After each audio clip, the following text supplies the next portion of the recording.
I remember how the anniversary balloon she'd tied to our kitchen chair still bobbed in the stale air, a mocking testament to the celebration that wasn't. 10 years married, a milestone I once believed would strengthen our bond, yet she stared at me with an eerie calm, her eyes hollow, and said she never truly loved me. The words felt like cold knives, each syllable twisting deeper. My breath caught in my throat, my mind rejecting the finality of her confession. But she remained unflinching, as though unburdening a secret she'd waited a decade to reveal. I stood there, heart hammering, half expecting to wake from a nightmare. Instead, I learned that real nightmares sometimes speak softly and wear a familiar face. I want to say her admission was the first sign of trouble, but deep down, I knew that wasn't true. Hindsight always illuminates the cracks we pretended not to see. Maybe it was the way she grew distant after her promotion at the tech company, arriving home later, making phone calls outside, claiming she was too tired to talk about her day. Or the nights she'd slip away to the guest room, citing insomnia and restlessness, leaving me alone in the bed we once shared with so much warmth. But I never expected the bombshell she dropped so casually on the very day we were meant to celebrate our union. I stood in our small living room, hands shaking around the bouquet I'd bought her, words frozen on my tongue. She looked at the flowers with a flicker of annoyance, as though I'd handed her a tedious chore. Then she said it, voice gentle yet devastating, "I've never loved you. I tried, but I can't keep pretending." My mind spun. I wanted to challenge her, to demand an explanation, but she was already walking away, shoulders rigid, leaving me in a silent, suffocating vacuum. That night, I slept on the couch, clutching my phone, irrationally hoping for a text from her to say she'd spoken in anger or frustration. But none arrived. In the morning, I found her rummaging through the closet, pulling out clothes and belongings. She mumbled something about needing space, that she was going to stay with a friend. I stood in the doorway, throat dry, heart pounding, aware that I couldn't force her to stay. She refused to meet my eyes. Within half an hour she was gone, leaving a swirl of confusion and heartbreak in her wake. Our 10th anniversary, destroyed in the span of a few minutes. I stared at the leftover cake on the counter, the invitation to a romantic weekend trip I'd booked months ago, now worthless. A hollow numbness set in. Over the next few days, I drifted through my job as a marketing specialist, feigning normalcy while my insides churned. Friends noticed my subdued demeanor. Some asked if everything was okay. I lied, saying I wasn't feeling well. It felt too humiliating to admit my wife had walked out, claiming she never loved me in the first place. I tried to call her. The calls went to voicemail. I left messages, pleading for clarity, if not reconciliation. She texted once, a short note, "I'm safe but I need to move on." That was it. No mention of returning, no explanation of how or why she'd come to this conclusion after a decade. My mind circled back to our wedding day, recalling how she beamed in her white gown, tears in her eyes as she said yes. Was that all an act? Or had something happened to warp her feelings? The uncertainty gnawed at me. Days turned into a week, each one heavier than the last. My nights were a haze of restless tossing, my heart pounding each time the phone buzzed. I was desperate for answers, but she remained silent. I stared at old photos on my phone, vacations in Greece, silly selfies at home, and wondered how someone could fake that much happiness. Or maybe she'd changed. The question of whether she'd ever loved me or if she once did but lost it haunted every waking moment. Then one evening my phone rang from an unknown number. For a second, hope flashed. Could it be her calling from a new line? But the male voice on the other end belonged to a stranger, low and tense. He asked for me by name, and when I confirmed it, he hesitated before saying, "Look man, this is going to sound weird, but I'm calling about your wife." I froze, anger kicking in. Could he be some random acquaintance of hers, or worse, the new lover I feared existed? I demanded to know who he was. He introduced himself as Travis, sounding reluctant, as though he was dragged into a situation he didn't want. He mumbled something about needing to tell me the truth, that he'd been seeing her for a few weeks, but something about her story didn't add up. My heart seized at the confirmation that she'd indeed moved on with another man. But why call me? He explained that she claimed our marriage was just a convenience, that we'd parted ways amicably. He said at first he believed her, but then he discovered contradictions, like how she'd told him we never truly lived as a couple, that we had separate rooms from the start. It all sounded outlandish. He tried questioning her, but she dodged. Over time, more red flags appeared, money issues, weird phone calls she'd ignore. Travis said he felt unsettled. Then he found out about me, the real me who'd been married to her for a decade. She'd spun some elaborate lie about me being an old friend, not a husband. He apologized if this was out of line, but he felt I deserved the truth. She was lying to both of us. My mind reeled, tears burning at the corners of my eyes. So she had manipulated me into thinking she was just leaving out of dissatisfaction, while telling him an entirely different story. She told me she never loved me, yet was spinning new fictions in her fresh relationship. I demanded details, but Travis only had fragments. He said he was done with her, that she was toxic, that he discovered all sorts of manipulations behind her sweet facade. He used the word pathological. My chest tightened, half wanting to dismiss him, half seeing the puzzle piece that might confirm what I suspected. She'd become a serial liar. Travis said he had enough of her lies and ended things, but he felt compelled to call me so I wouldn't keep chasing illusions. He admitted to feeling tricked himself. I found it surreal talking to the man who contributed to my heartbreak, yet I heard genuine regret in his voice. I asked if she'd mentioned anything about me, why she said she never loved me. Travis sighed, revealing that she told him she used me for stability while she sorted out her real aspirations, that once she met him she was ready to break free. But that story crumbled when he caught her scamming him for money. My breath caught. Scamming? He clarified that she asked for large sums, claiming I was threatening her, but he discovered those claims were nonsense. She also told him she had some terminal illness, which he later realized was another lie. My disbelief turned into a nauseating swirl of shock. Could the woman I married lie on such a grand scale? We ended the call with mutual apologies. Travis apologized for being the other man, though he insisted he didn't know she was still married at first. I apologized for snapping at him, acknowledging we'd both been duped. After we hung up, I sat in the silent living room, my heart pounding in my ears. She had left me for a younger man, claimed never to have loved me, yet she was apparently feeding him a string of lies too, fleecing him for money or sympathy. My emotions flipped from heartbreak to anger to pity for her twisted game. I stewed for a day, not sure what to do with this revelation. Then Travis texted me screenshots of messages she sent him, referencing new men, new marks, mocking both him and me behind our backs. My stomach lurched reading her flippant, callous language. It was as though she derived pleasure from spinning stories, collecting men and draining them. I realized with a sickening clarity that it wasn't just about me or him. There might be more people she conned, all while disavowing any genuine affection. This was bigger than a simple love triangle. She was on a spree of deceit. I considered confronting her, but I had no direct line of contact. She'd blocked me from all socials, changed her number. The only possibility was going to her workplace, but she'd left that job months earlier. I asked Travis for her new address. He said she was couch hopping or living with a new guy, uncertain. She'd vanished from his life too. A swirl of frustration built inside me. She didn't just break my heart, she was out there perpetuating more lies, possibly scamming unwitting victims. But how could I stop her? Days later, I got a phone call from a number I didn't recognize, but it wasn't Travis. It was a local detective. He introduced himself politely, said he was investigating complaints about a woman matching my wife's description, suspected of fraud, identity theft, and theft by deception. My mouth went dry. The detective explained they had reason to believe she'd conned several men out of substantial sums, created false narratives, even staged emotional manipulations. My name surfaced in one of the complaint threads. That was probably from Travis. The detective asked if I'd be willing to meet and share what I knew. I felt a strange mix of dread and relief. So her new lover exposed her, or at least helped the authorities realize her pattern of deception. I agreed. The next day the detective visited my apartment, a plainclothes officer with a badge clipped to his belt. We sat on my ratty sofa while I recounted the story of her leaving me on our 10th anniversary, draining my bank account, then drifting off with other men. I handed over the screenshots Travis had sent me. The detective studied them carefully, nodding. He said they matched the pattern of other statements. She'd romance or seduce men, spin sob stories about exes or illnesses, extract money, then vanish. My heartbreak deepened, tinted with shame that I'd once cherished a woman who was now an active criminal. The detective thanked me for cooperating, stating that a warrant might be issued for her arrest soon, given the new evidence. For about a week I heard nothing more. Then I got a call from the detective again.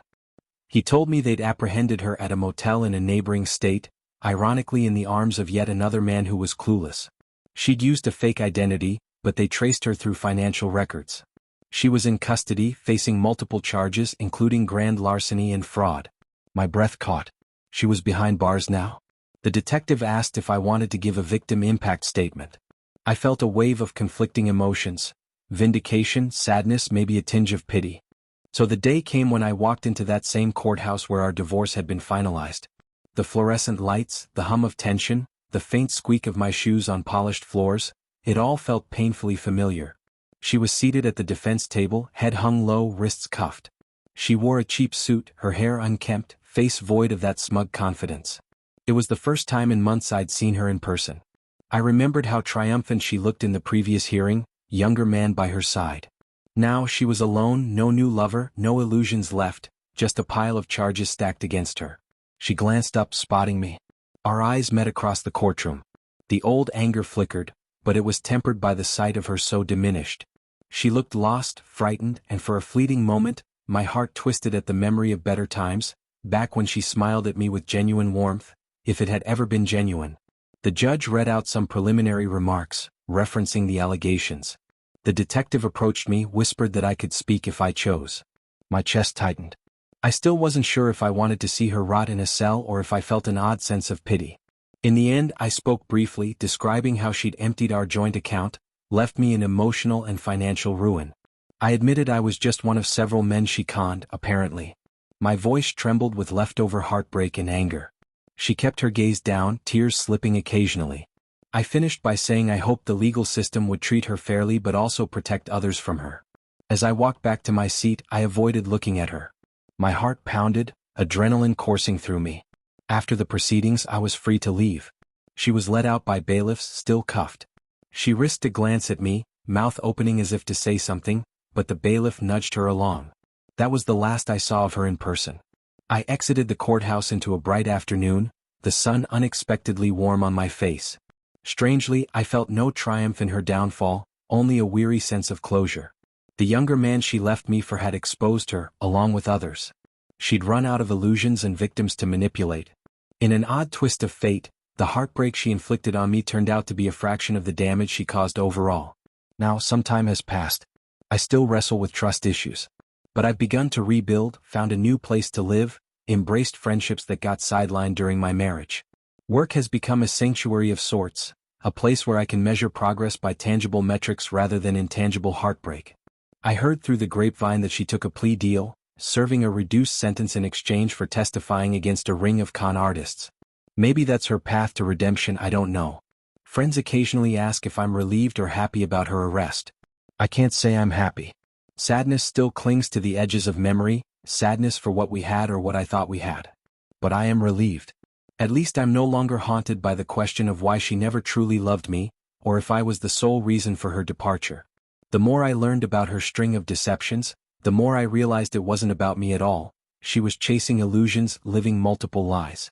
Her final undoing was orchestrated by a lover she wronged, ironically echoing my story.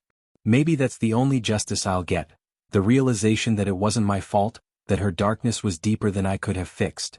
I've moved forward with cautious hope. I let myself open up to new experiences, slowly trusting again, though I keep a vigilant guard around my heart.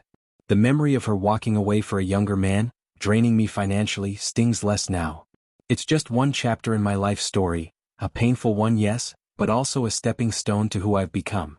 And I can't deny that hearing about her final downfall in handcuffs offered a strange sense of cosmic balance. Sometimes, in the quiet of night, I wonder if she thinks of me, if she regrets it all. Maybe the illusions she pursued just couldn't outrun the consequences. At the very least, I've learned that heartbreak doesn't define me. I overcame the worst of it, and though the scars remain, I'm still here, forging new dreams. My wife's betrayal was a profound blow, but her unraveling reminded me that illusions built on lies eventually collapse. That knowledge, oddly enough, gives me comfort as I face the unknown future. I stand on firmer ground now, lessons in hand, ready to shape a life free from the shadows of her deceit. If that's not victory, at least it's peace. The following week, I found myself pacing in the cramped waiting area of the county courthouse, the fluorescent lights buzzing overhead. My phone felt clammy in my hands. Part of me wondered what I was doing there. After everything she'd done, some might say I was a fool for caring how her arrest played out. But a nagging sense of unfinished business tugged at me. A small crowd gathered in the hall. Lawyers clutching files, restless defendants, a few familiar faces from her circle. I tried not to make eye contact. My gaze drifted to the double doors leading to the courtroom, half expecting her to burst through, still defiant despite the handcuffs. Instead, a balding bailiff poked his head out and called, "Case number 37, defendant present?"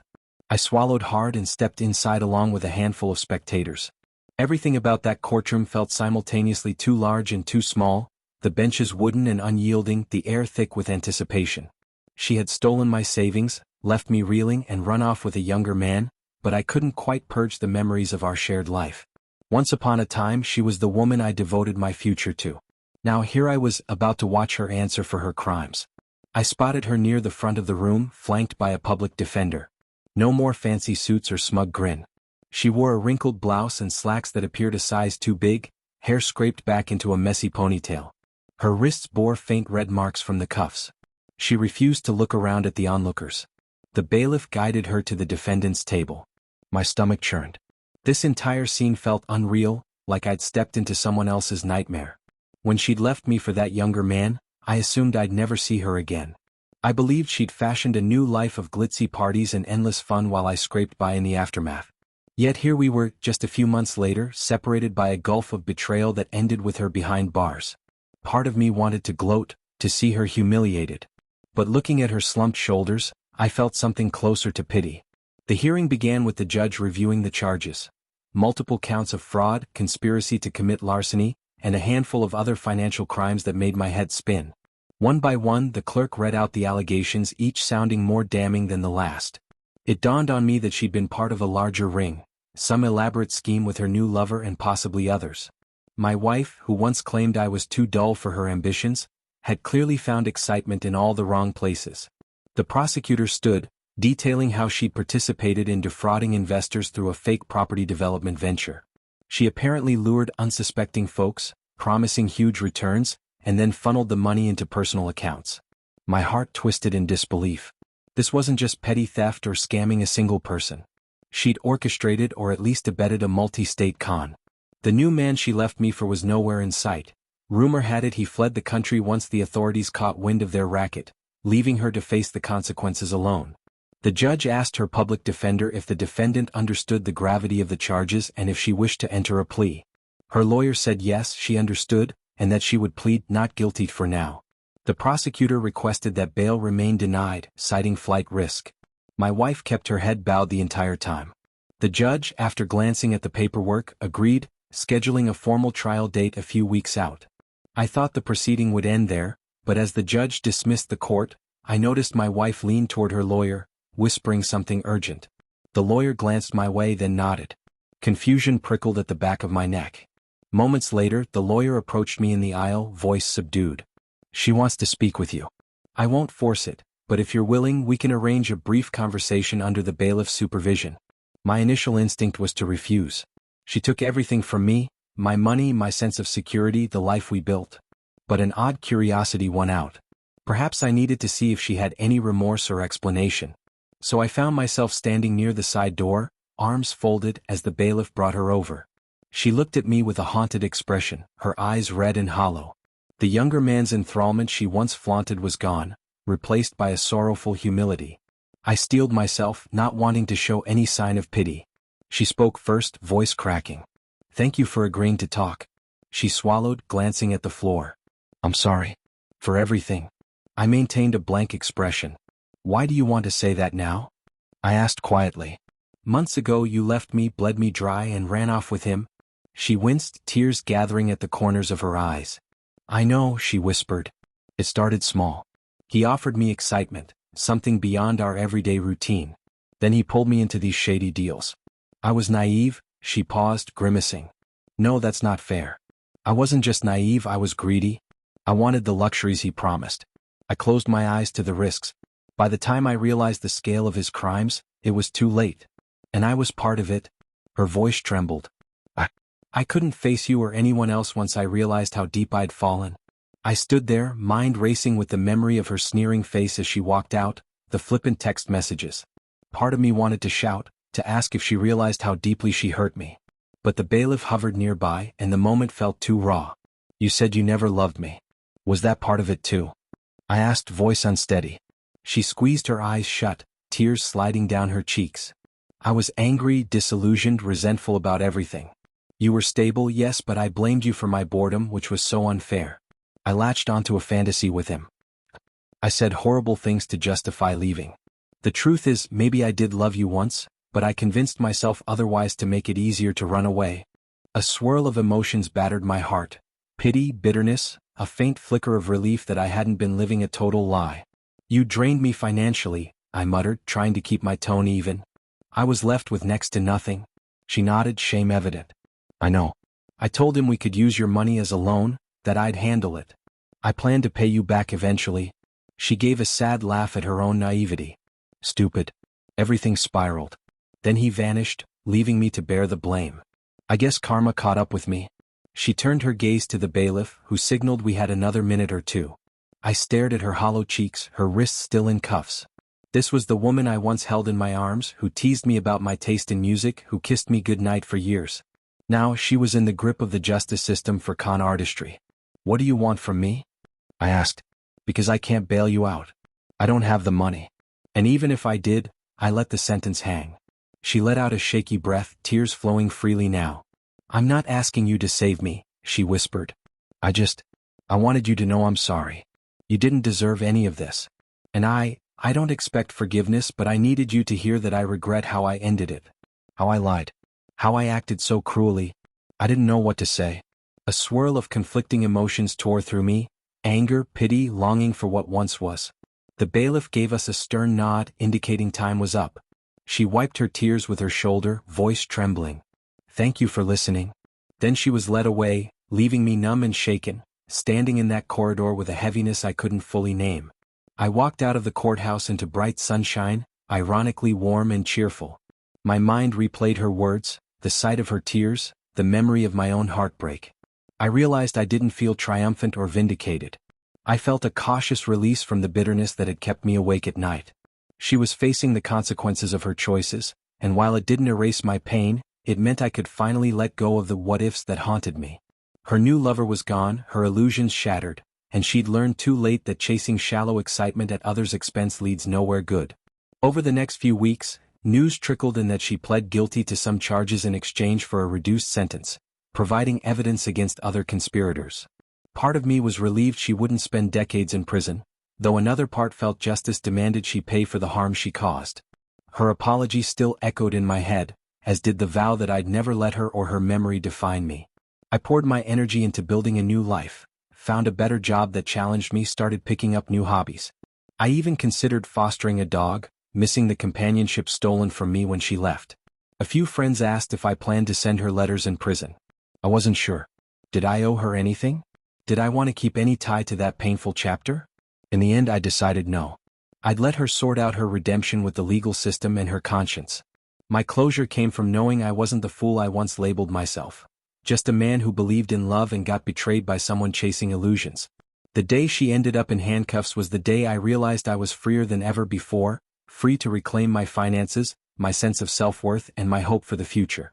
6 months after her sentencing, I moved into a modest townhouse across town, no longer haunted by memories of her rummaging through closets or that final blow of her leaving for a younger man. I redecorated with bright colors, invited friends over for casual dinners. Life felt simpler, or at least more honest. Sometimes I'd dream of her, remembering the early days of our marriage when she giggled at my corny jokes, but I'd wake up not with heartbreak but with acceptance. She made choices that led her down a self-destructive path. I survived that storm. If I learned anything from the experience, it's that illusions crumble when faced with reality, and those who spin webs of deceit often end up ensnared in them. She hurt me deeply, but also revealed the cracks I ignored in our relationship. And while she faced the law's punishment, I faced the emotional task of rebuilding from scratch. In that sense, we both paid a price. The difference was that I emerged stronger, my integrity intact. I sometimes wonder if years down the line she'll truly repent or if the cycle might repeat. It's not my concern anymore. Each day, I wake up in a home that's truly mine, not overshadowed by her scorn or her reckless decisions. I can breathe easier, lacking that weight of resentment that once consumed me. Let her presence linger only as a reminder that I deserve better than a partner who discards loyalty for fleeting thrills. And so, in a strange, twisted fashion, her downfall was also my liberation. The woman who left me for a younger man and took everything ended up losing more than she gained, shackled by her own lies. Meanwhile, I discovered a resilience I never knew I possessed. Life goes on, with or without illusions, and sometimes a broken heart can heal best when the one who broke it faces a reckoning of their own. If there's one silver lining, it's that I no longer doubt my worth, no longer blame myself for her betrayal. The day she appeared in handcuffs was the day I finally walked free.